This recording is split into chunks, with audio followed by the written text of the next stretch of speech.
Engineer محمد علی مرزا صاحب. سر کیسے ہیں آپ؟ ٹھیک ہیں؟ جی الحمدللہ علی کل حال، لا حول ولا قوۃ الا باللہ، اللہم صلی علی محمد وعلی آل محمد.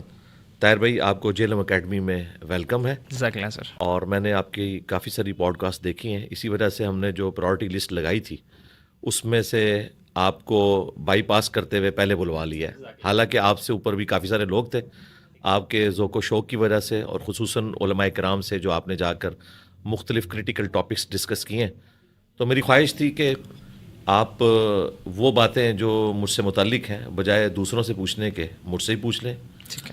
تو اللہ کا نام لے کے شروع کریں. بہت بہت شکریہ سر، آپ نے ہمیں وقت عنایت فرمایا. جزاک اللہ. اچھا، میں جو پہلا کوشچن آپ سے کرنا چاہوں گا کہ یہ انجینئر محمد علی مرزا صاحب دراصل ہیں کون؟ ان کا بیک گراؤنڈ کیا ہے اور یہ کس کی مشن پہ چل رہے ہیں؟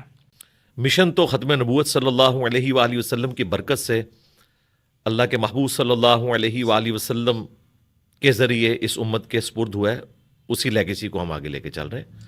کنتم خیر امۃ اخرجت للناس تأمرون بالمعروف وتنہون عن المنکر وتؤمنون باللہ. تم بہترین امت ہو جو لوگوں کے نفع کے لیے نکالے گئے، لوگوں کو نیکی کی طرف بلاتے ہو، برائی سے روکتے ہو اور اللہ پر ایمان لاتے ہو جیسا کہ ایمان لانے کا حق ہے. اور نبی الاسلام کی حدیث ہے اسی کانٹیکسٹ میں صحیح بخاری میں، بلغوا عنی ولو آیہ، پہنچا دو میری طرف سے، اگرچہ تمہیں ایک آیت ہی آتی ہو تم آگے پہنچا دو. تو اللہ کا شکر ہے جو نبی الاسلام کی مبارک دعوت ہے قرآن و سنت کی شکل میں، جو میں نے اپنی پوری زندگی میں لرن کیا، مختلف علماء کرام کی خدمت میں حاضر ہو کر، ان کی کتابیں پڑھ کر، ان کی تقاریر سن کر، ان کی صحبت اختیار کر کے، اس میں سے جو بات ہمیں لگا کہ واقعی بکش ہے اسے آگے پہنچانے کی کوشش کر رہے ہیں. ٹھیک ہے. اچھا، یہ یوٹیوب کا آپ کو خیال کیسے آیا کہ ہمیں اپنی سوچ کو، اپنے نظریات کو لوگوں کے سامنے رکھنا چاہیے اس معاشرے میں جہاں پر بات بات پر انسان کو قتل کر دیا جاتا ہے؟ دیکھیں، یہ یوٹیوب والا معاملہ یہ حادثاتی طور پر ہوا تھا. اچھا. انیشلی، ہاں جی. یہ تو اب ہر کوئی اپنا چینل بنا رہا ہے نا. 2008 میں ہماری پراپر ریکارڈنگ شروع ہوئی تھی ویب کیم کے ذریعے، جو میری گھر کی بیٹھک میں ہوتی تھی. اور اس کے بعد اکتوبر 2010 میں ہم نے قرآن کلاسز شروع کی. وہ بھی میں لیپ ٹاپ سامنے رکھتا تھا، وہ اتنا اونچا لیپ ٹاپ ہوتا تھا، مجھے لوگ دیکھ نہیں سکتے تھے.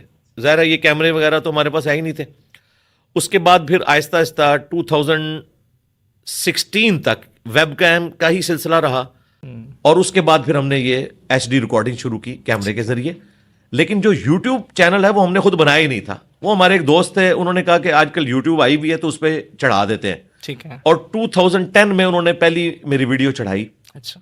اور ان میں سے ایک کریٹیکل ویڈیو جو مختلف ویڈیوز چڑھی تھی، حسینیت اور یزیدیت کا تحقیقی جائزہ، یہ 10 دسمبر 2011 کو ریکارڈ ہوئی تھی. ٹھیک. وہ ویڈیو وائرل ہوئی تھی. اس زمانے میں وائرل یہ تھی کہ 5000 لوگوں نے دیکھ لی. اور اس کے بعد سے آہستہ آہستہ لوگوں کو تعارف ہوا. پھر ہمارے ایک اسٹوڈنٹ تھے انڈیا میں، فیصل عباس بھائی، انہوں نے اپنے شوق سے ایک یوٹیوب چینل بنایا اور اس پہ انہوں نے ویڈیو کلپس ڈالنے شروع کیے. 2014 تک اسی طریقے سے وہ ڈالتے رہے. انہوں نے فیس بک بھی چلانا شروع کیا. ہم اپنی ریکارڈنگ قرآن کے تفسیر لیکچر جو ہیں وہ اپنے چینل پہ چڑھاتے تھے، لیکن کوئی مونیٹائزیشن یا اس طرح کا کوئی ارادہ نہیں تھا.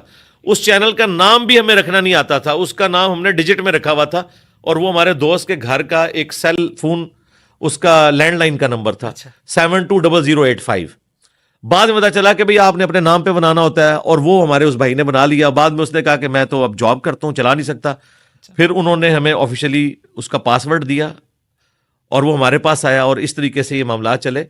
رہا مونیٹائزیشن کا مسئلہ، یہ تو 2018 میں جا کے ہم نے کی ہے. اس سے پہلے تو ہم اس کو ایک پیرلل میں ایک دعوت کے حوالے سے سمجھ رہے تھے. ہمیں نہیں تھا پتا کہ اتنی بڑی تبدیلی آ جانی ہے. اب تو ظاہر ہے کہ جب سے پتا چلا ہے تو ہم اس کی کوالٹی کا بھی اہتمام کرتے ہیں، آڈیو کا بھی، ویڈیو کا بھی. اچھا، آپ نے مونیٹائزیشن کی بات کی، میں اسی کے ضمن میں ایک سوال کرنا چاہتا ہوں. آپ کے نزدیک مونیٹائزیشن حلال ہے؟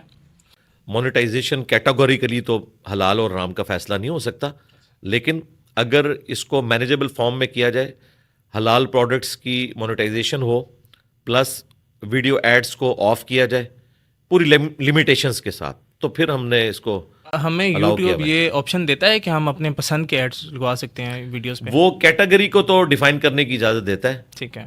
اس کی بھی اجازت دیتا تھا پہلے.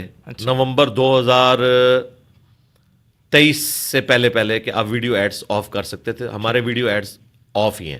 اچھا. اب انہوں نے یہ کمپلسری کیا کہ ویڈیو ایڈ وہ شروع میں زبردستی چلا دیتے ہیں، وہ بھی اگر ان کے پاس ہو.